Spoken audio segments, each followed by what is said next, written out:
Hello everyone, स्वागत है आप सभी का एक बार फिर से विजडम आईक्यू की इकोलॉजी इन्वायरमेंट की इस क्लास में।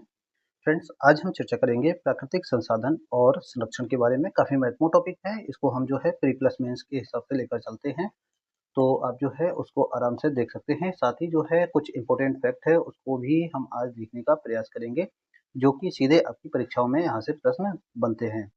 तो आप लोग जो है वीडियो के साथ बने रहिए, और पिछली वीडियो जो चैप्टर हमारा 7 था यानी कि लेक्चर 7 था, वो अपलोड कर चुका हूँ मैं। अगर आपने वह नहीं देखा है तो एक बार उसको देख लीजिए। चलिए देखते हैं प्राकृतिक संसाधन। प्राकृतिक संसाधन एवं उनका संरक्षण, इन पर हम चर्चा करेंगे। तो आज हम देखते हैं प्राकृतिक संसाधन अर्थ एवं प्रकार के बारे में समझ लेते हैं। प्रकृति द्वारा प्रदान की गई वे सभी वस्तुएं एवं शक्तियां जिनका उपयोग मानव अपने जीवन यापन एवं विकास के लिए करता है, प्राकृतिक संसाधन कहलाते हैं। तो ये आपको समझ लेना चाहिए कि प्राकृतिक संसाधन क्या है। उसके बाद हम बात करें प्राकृतिक संसाधनों का वर्गीकरण, तो इनको हम 4 रूपों में देखते हैं। नंबर 1 जैविक संसाधन, नंबर 2 अजैविक संसाधन, और एक होता है नवीकरणीय संसाधन, और एक होता है अनवीकरणीय संसाधन। जिसमें से नवीकरणीय और अनवीकरणीय काफी महत्वपूर्ण है, प्रश्न सीधे यहाँ से बनते हैं। इनको आपको याद रखना है, कौन से नवीकरणीय होते हैं, कौन से अनवीकरणीय होते हैं। और इसके बाद अगर हम देखें, सबसे पहले देख लेते हैं जैविक संसाधन, जैसे कि जो जीव जीवित हैं या कभी जीवित थे। उदाहरण के रूप में हम देखें तो जैसे कि वनस्पति, वन, जीव जंतु, मृदा में पाए जाने वाले सूक्ष्म जीव जो थे, ये सभी क्या है, जीवित संसाधन है। इसी तरह से निर्जीव की बात करें तो जैसे कि वायु, जल, मृदा, खनिज, सूर्य का प्रकाश, पवन आदि जो है अजैविक संसाधन है। नवीकरणीय संसाधन काफी महत्वपूर्ण है, यहाँ से प्रश्न सीधे परीक्षाओं में बनता है, यूपीपीसीएस हो या फिर ऐसी ही अन्य परीक्षाएं, तो उन सभी में आपको ये प्रश्न देखने को मिलेगा।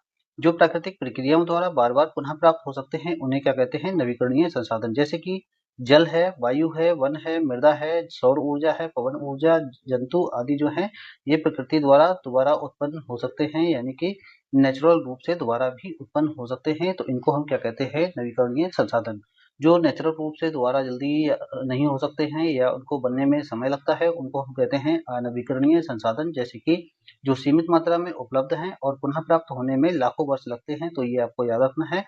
जैसे कि कोयला, पेट्रोलियम, प्राकृतिक गैस, धातुएं आदि, और जो खनिज है उन सबको हम शामिल करते हैं अनवीकरणीय संसाधनों में। चलिए आगे देखते हैं जल संसाधन। काफी महत्वपूर्ण है, इसके हम इंपॉर्टेंट फैक्ट भी देखेंगे जो कि आपकी परीक्षा में सीधे प्रश्न बनते हैं। तो सबसे पहले देख लेते हैं जल का महत्व क्या है। जल जीवन का आधार है, यह पेयजल, सिंचाई, उद्योग, परिवहन, मत्स्य पालन, जल विद्युत उत्पादन तथा पारिस्थितिकी के लिए आवश्यक है। मानव, पशु, पक्षी, पौधे सभी के अस्तित्व के लिए जल अनिवार्य है। सतही जल एवं भूमिगत जल, इससे पहले जो है, क्योंकि यहाँ पर मैं समझाऊंगा, उससे पहले हम थोड़ा सा इसके बारे में फैक्ट देख लेते हैं, तब आपको और अच्छे से समझ में आएगा, और आपको ये भी समझ में आएगा कि किस तरह से यहाँ पर प्रश्न बनते हैं। तो एक बार देख लेते हैं विश्व जल का वितरण। पृथ्वी पर लगभग 71% भाग पर क्या है, जल है। यानी कि अगर मैं कहूँ तो जल जो है कितना है, जल है 71%, और भूमि कितनी है, भूमि है 29%। अप्रोक्स यही माना जाता है कि 71% पर जल है और भूमि 29% पर है। लेकिन इतना जल होने के बावजूद भी पीने योग्य जल काफी कम है, तो उसको एक बार देख लेते हैं। जैसे कि खारा जल है 97.5%, यानी कि 71% को अगर हम 100% मान लें, 71% को अगर हम 100% मानते हैं, तो इसमें से कितना है, 97.5% कैसा जल है, खारा जल है, जो कि पीने योग्य नहीं है। उसी तरह से अगर हम देखें मीठा जल यानी कि फ्रेश वाटर, तो ये कितना है, 2.4%, 2.5%, 2.5% है। अब इस मीठे जल में भी कुछ कंडीशंस हैं, जैसे कि मैक्सिमम जो जल है हमें पीने के लिए उपलब्ध नहीं है, तो ये भी देख लेना है। जैसे कि मीठे जल की अगर हम बात करें, यानी कि फ्रेश वाटर की बात करें, तो इसमें हम देखते हैं ग्लेशियर, बर्फ की टोपियां, और स्थायी बर्फ जो है ये कितना परसेंट है, 18%, सॉरी 68.7% है। 68.7% के रूप में अगर हम बात करें, तो ये जो है बर्फ के रूप में है। जैसे कि आप देखते होंगे ध्रुव पर बर्फ जमी रहती है हमेशा, और अन्य जगहों पर भी हमेशा जो बर्फ जमी रहती है उनको हम यहाँ पर काउंट करते हैं, और ये कितना है, 2.5 का 68.7% है। भूजल यानी कि ग्राउंड वाटर की बात करें तो ये है 30%, और इसी तरह से झीलें, नदियों, दलदल आदि जो है उन सब का काउंट करके हम बताते हैं, ये है 0.3%। तो इस तरह से जो है हम देख सकते हैं जल का वितरण। आगे देखते हैं भारत की स्थिति।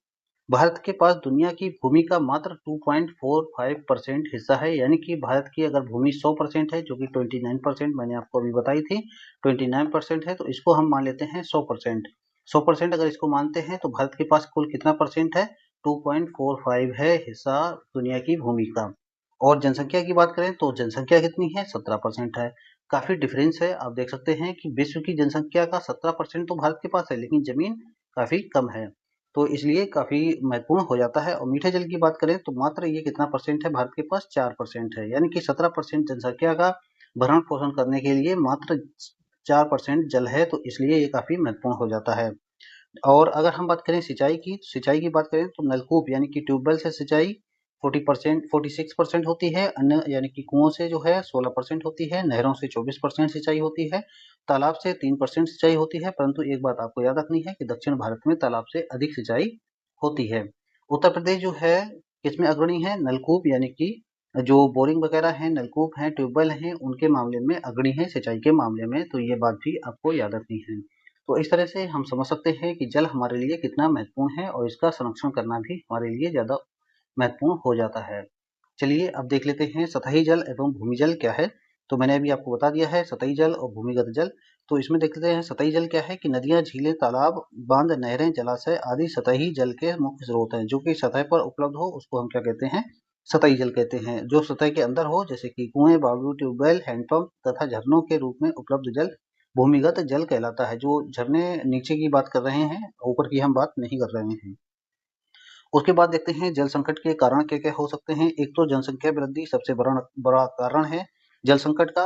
अंधाधुंध जल दोहन होता है, जैसे कि फैक्ट्री वगैरह में या धुलाई वगैरह में। वर्षा की अनियमितता भी इसका प्रमुख कारण है।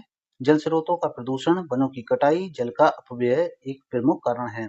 जल संरक्षण के प्रमुख उपाय देख लेते हैं। जल का संयमित एवं विवेकपूर्ण उपयोग करना, टपक सिंचाई एवं स्प्रिंकलर सिंचाई को बढ़ावा देना, नदियों, तालाबों, झीलों को प्रदूषण से बचाए रखना। जैसे कि ये जो टॉपिक है आप देख सकते हैं, ये जो पॉइंट है काफी महत्वपूर्ण है। जल संरक्षण से लेकर ये जो है आपका मेंस में सीधा बन जाता है। यहाँ से क्वेश्चन, वर्षा जल संचयन तथा भूजल पुनर्भरण करें, लीकेज तथा खुले नालों से जल की बचत करें, वृक्षारोपण कर जल चक्र को संतुलित रखना।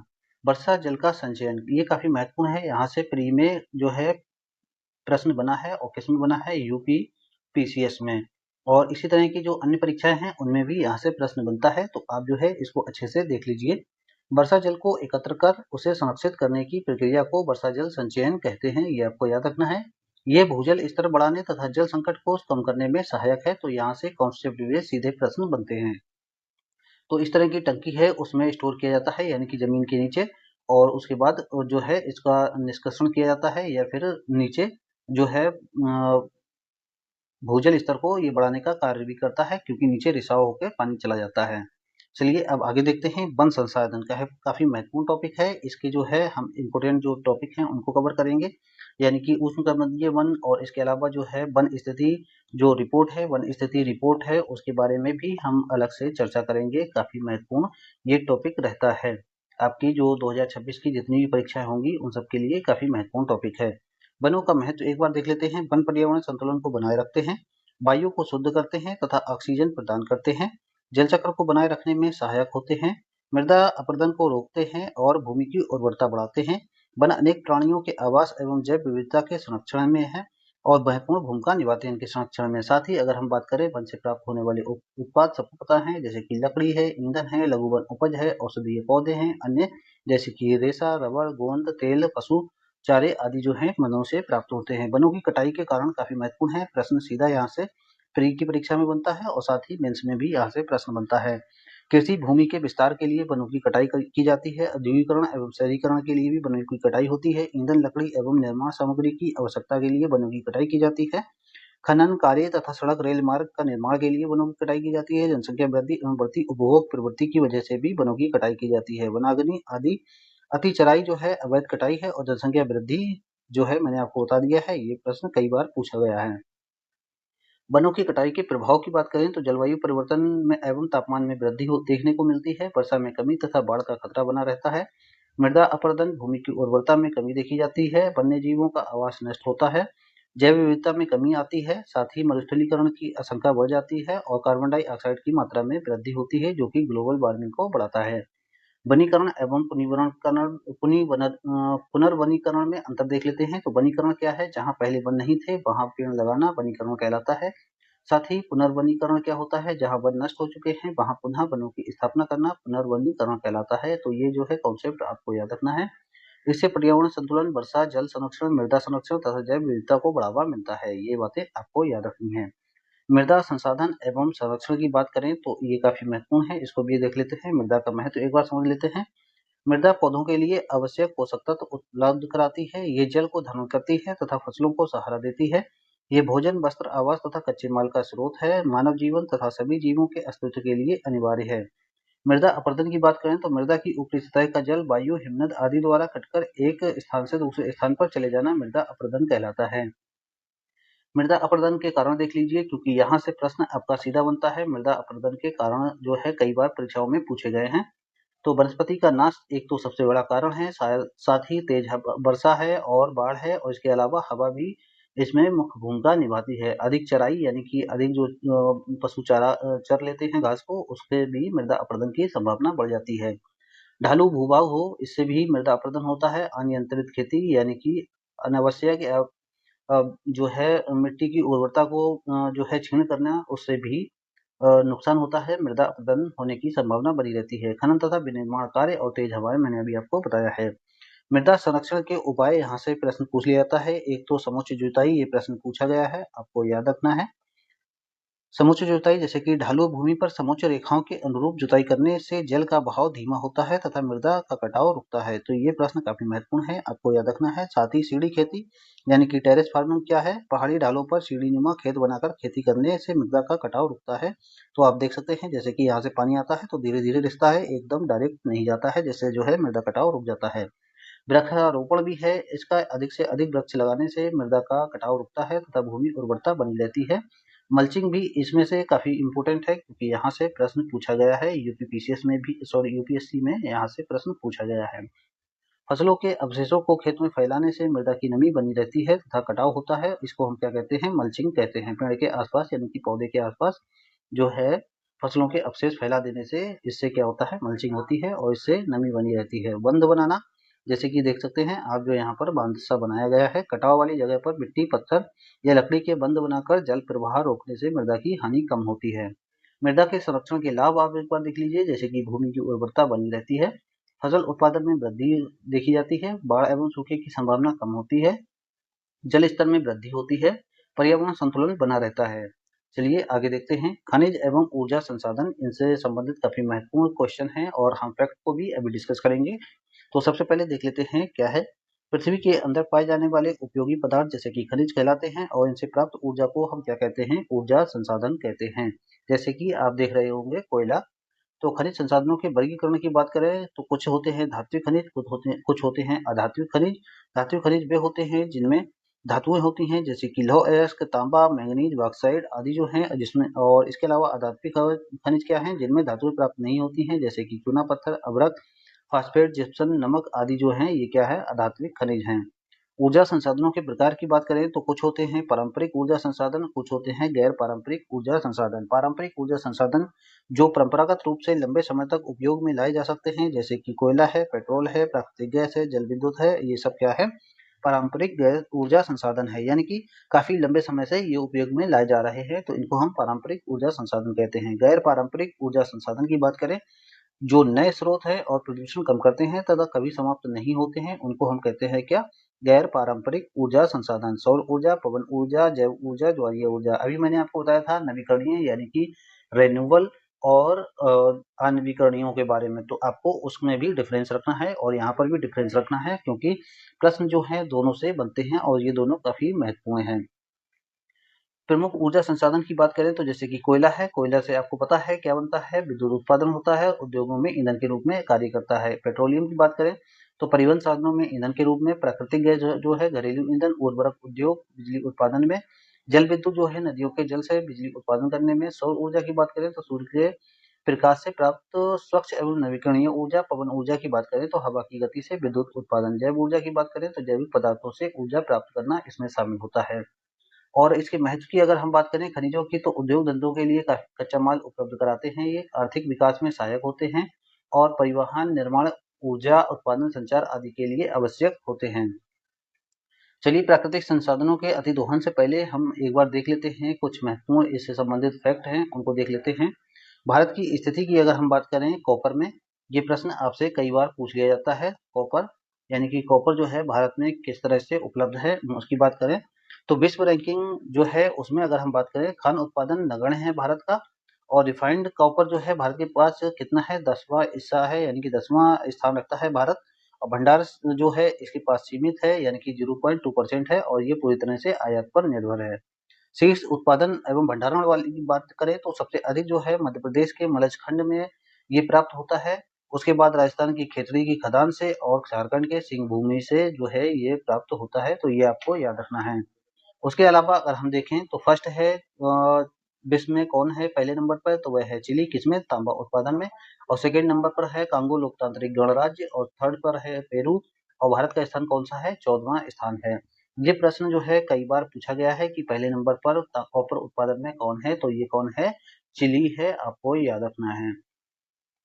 चलिए आगे देखते हैं, भारत में कोयला उत्पादन एक दृष्टि देख लेते हैं। विश्व में कोयला संसाधन जो है भारत का स्थान कौन सा है, 5वां स्थान है। कोयला उत्पादन जो है भारत का विश्व का सेकेंड सबसे बड़ा उत्पादक है। देखिए भारत में जो कोयला का रिजर्व है वह कितना है, 5वां स्थान है उस मामले में, लेकिन उत्पादन अधिक करता है, इस वजह से इसका स्थान कौन सा है, दूसरा स्थान है, यानी कि सेकेंड स्थान है। भारत का अधिकांश कोयला गोंडवाना शैल समूह में, गोंडवाना जो शैल समूह है उसमें देखने को मिलता है। ये प्रश्न कई बार पूछा गया है, आप इसको याद रखिए। विश्व में पहले स्थान पर कौन है, चीन है, और 4 प्रकार का कोयला होता है, ये भी आपको याद रखना है, प्रश्न यहाँ से कई बार पूछा गया है। जैसे कि एंथ्रेसाइट जो है, एंथ्रेसाइट सबसे उत्तम श्रेणी का कोयला माना जाता है। बिटुमिनस जो है, बिटुमिनस कोयला जो है भारत में सबसे अधिकांश मात्रा में पाया जाता है।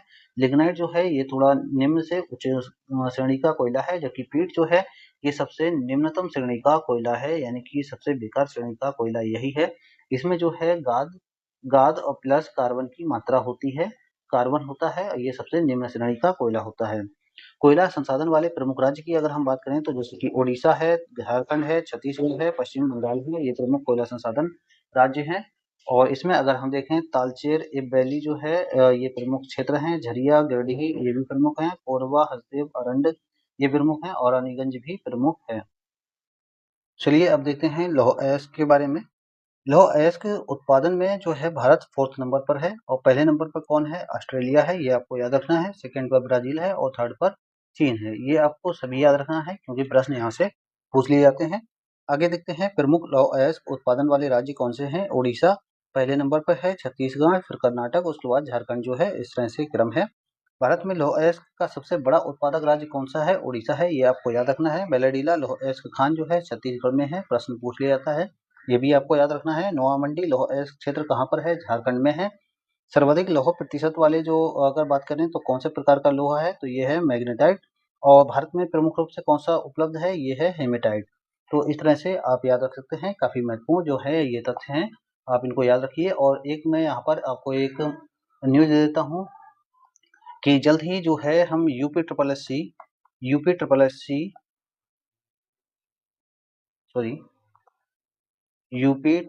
सी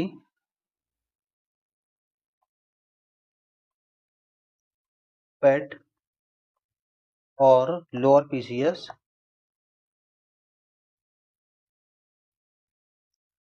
जो 2026 के जो आपके एग्जाम होने को हैं, इनके लिए ज्योग्राफी का यानी कि भूगोल 500 प्लस जो है, 500 प्लस हम वन शॉट क्वेश्चन आपके सामने डिस्कस करेंगे, जो कि आपकी परीक्षा में सीधे प्रश्न ज्योग्राफी से वहां पर देखने को मिलेंगे। तो काफ़ी महत्वपूर्ण ये वीडियो रहेगी, इसको आप अच्छे से देखिए और बार-बार इसको रिवाइज कीजिए। और इसी तरह से मैं अन्य जो सब्जेक्ट हैं उनको भी कवर करूँगा, ताकि जो है आप क्विक रिवीजन कर सकें। तो चलिए अब लौटते हैं अपने जो चैप्टर है उसके ऊपर, और देखते हैं प्राकृतिक संसाधनों का अतिदोहन। अतिदोहन की बात करें तो अतिदोहन किस तरह से होता है, यानी कि जनसंख्या वृद्धि के कारण, औद्योगिकीकरण के कारण और शहरीकरण के कारण, उपभोक्तावाद के कारण, तकनीकी विकास के कारण जो है अतिदोहन होने की संभावना बनी रहती है।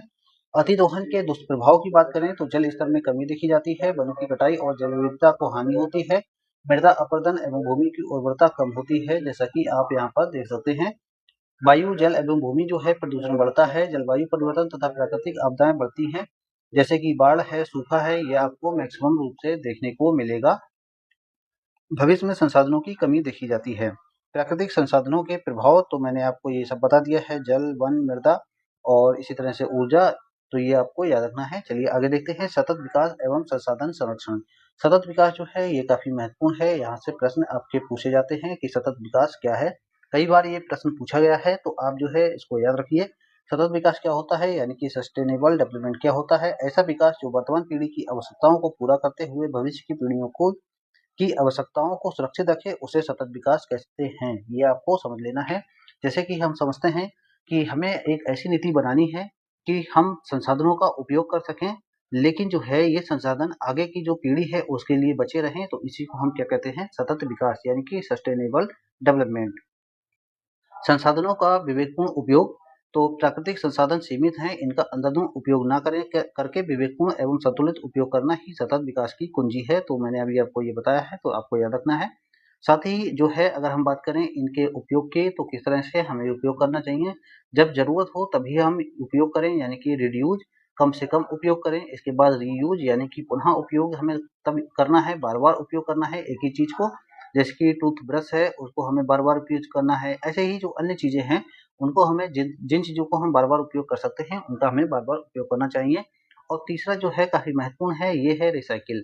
तो हमें जो है पुनर्चक्रण को भी मोटिवेट करना चाहिए और उसको लिए हमें आगे बढ़ना चाहिए, जागरूकता फैलानी चाहिए। और जो प्लास्टिक जैसी वस्तुएं हैं इनको हमें ऐसी जगह पर स्टोर करना चाहिए ताकि हम उनको पुनर्चक्रण के लिए भेज सकें या फिर किसी और अन्य को बेचें, ऐसे इंसान को बेचें जो इसका पुनर्चक्रण कर सके। तो चलिए देखते हैं जल संसाधन एवं वन संरक्षण क्या है। जल संरक्षण करें और साथ ही वनों की रक्षा व वृक्षारोपण करें, ये आपको दोनों याद रखना है।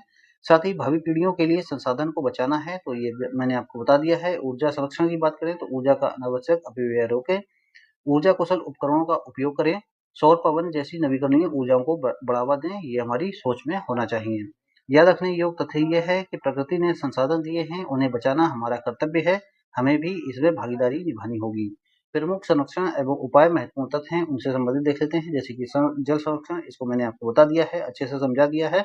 मुझे लगता है अब ज्यादा डिटेल में जाने की आवश्यकता नहीं है। इसी तरह से वन संरक्षण, मृदा संरक्षण, ऊर्जा संरक्षण और सामुदायिक भागीदारी भी इसमें अहम भूमिका निभाती है। जैसा कि आप लोगों को करना है, तो इसी को हम समुदाय भागीदारी कहते हैं। और महत्वपूर्ण पर्यावरणीय कानून हैं, इनको एक बार आप देख लीजिए, क्योंकि प्रश्न सीधे यहाँ से पूछ लिया जाता है कि वन संरक्षण अधिनियम कब पारित हुआ और 1980 में कौन सा संरक्षण अधिनियम पारित हुआ, तो इस तरह से पूछा जा सकता है। तो वन संरक्षण अधिनियम 1980 में, जल प्रदूषण निवारण एवं नियंत्रण अधिनियम 1974 में, पर्यावरण संरक्षण अधिनियम 1986 काफी महत्वपूर्ण है और कई बार ये पूछा गया है पर्यावरण संरक्षण अधिनियम कब पारित हुआ, 1986 में। कब जो है पारित हुआ, 1986 में। जैव विविधता अधिनियम 2002, कई बार प्रश्न पूछा गया है। राष्ट्रीय वनीकरण कार्यक्रम कार्यक्रम एवं कैंपा योजना, ये 2016 में है। चलिए अब आगे देखते हैं, इनसे संबंधित कुछ महत्वपूर्ण प्रश्न हैं, उनको देख लेते हैं किस तरह से प्रश्न बनते हैं। निम्नलिखित में से कौन सा संसाधन नवीकरणीय यानी कि रेन्यूएबल है? तो रेन्यूएबल एनर्जी कौन सी है? तो देखिए, कोयला जो है ये रेन्यूएबल है? नहीं। पेट्रोलियम रेन्यूएबल है? नहीं। प्राकृतिक गैस रेन्यूएबल है? नहीं, क्योंकि इनको बनने में काफी समय लगता है, तो इसलिए ये रेन्यूएबल नहीं है। सौर ऊर्जा रेन्यूएबल एनर्जी है, तो इसलिए हमारा ऑप्शन कौन सा सही होता है? ऑप्शन सी सही है। चलिए आगे देखते हैं, दूसरा क्वेश्चन है, पृथ्वी पर उपलब्ध मीठे जल का सबसे बड़ा स्रोत कौन सा है? तो मीठे जल का सबसे अधिक स्रोत कौन सा है? तो ये अगर हम देखें, मैंने आपको बताया तो ये तो हिमनद है, लेकिन हमें उपलब्ध कौन सा है जिससे हम जो है ले सकते हैं डायरेक्ट, तो वह कौन सा है? भूजल है, यानी कि ऑप्शन सी सही है। आगे देखते हैं, निम्नलिखित कथनों में से कौन सा कथन सही है? तो अगर आपसे जैसे इस तरह से प्रश्न आता है तो आप उसके अकॉर्डिंग आपका डी ऑप्शन सही होना चाहिए। लेकिन अगर पूछ लेता है कि उपलब्ध जो है हमें पीने के लिए, तो वह कौन सा है? भूजल है। चलिए अब देखते हैं, निम्नलिखित कथनों में से कौन सा कथन सही है? तो इसमें से कौन सा कथन सही है? वन मिट्टी के अपरदन को रोकते हैं? क्या वन जो है मिट्टी के अपरदन को रोकते हैं? हाँ, बिल्कुल रोकते हैं।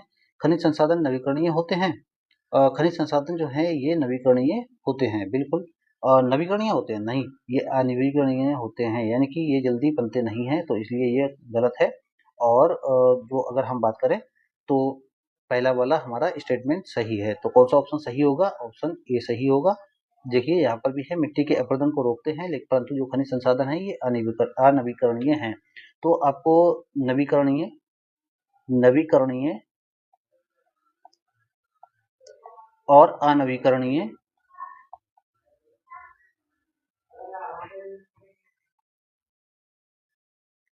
इन दोनों के बारे में आप जो है लिखें कि कौन से संसाधन नवीकरणीय होते हैं, कौन से संसाधन अनवीकरणीय होते हैं। ये जो है आप कमेंट बॉक्स में लिखेंगे। चलिए अब देख लेते हैं, निम्नलिखित कथनों पर विचार करना है। मृदा एक असीमित संसाधन है। क्या ये असीमित संसाधन है? नहीं, ये है सीमित संसाधन। मिट्टी की उर्वरता कम होने पर फसल उत्पादन घटता है। तो मिट्टी की उर्वरता कम होने पर फसल उत्पादन घटेगा, बिल्कुल घटेगा, क्योंकि अगर मिट्टी खराब होगी तो फसल का उत्पादन भी कम होगा। तो हमारा कौन सा ऑप्शन सही है? ऑप्शन बी सही है। केवल 2 स्टेटमेंट सही है। तो इस तरह से जो है हमारा ये चैप्टर यहाँ पर समाप्त होता है। आगे का जो है जल संरक्षण एवं समुद्री पर्यावरण, इसके बारे में हम काफी अच्छे से चर्चा करेंगे। साथ ही जो है एक टर्म आपने सुना होगा बीओडी, बीओडी के बारे में भी हम चर्चा करेंगे, क्योंकि ये जो है परीक्षाओं में जैसे कि आपके कोई भी एग्जाम हो उन सब के लिए काफी जो है इम्पोर्टेंट रहता है और यहाँ से प्रश्न अक्सर देखने को मिलते हैं। तो इस तरह से जो है यहाँ पर हमारा ये चैप्टर समाप्त होता है और आगे जो है अब हम चर्चा करेंगे जल एवं समुद्री पर्यावरण की। वीडियो अच्छी लगे तो लाइक कीजिए, चैनल को सब्सक्राइब कर लीजिए ऐसी ही अन्य वीडियो के लिए। Thank you.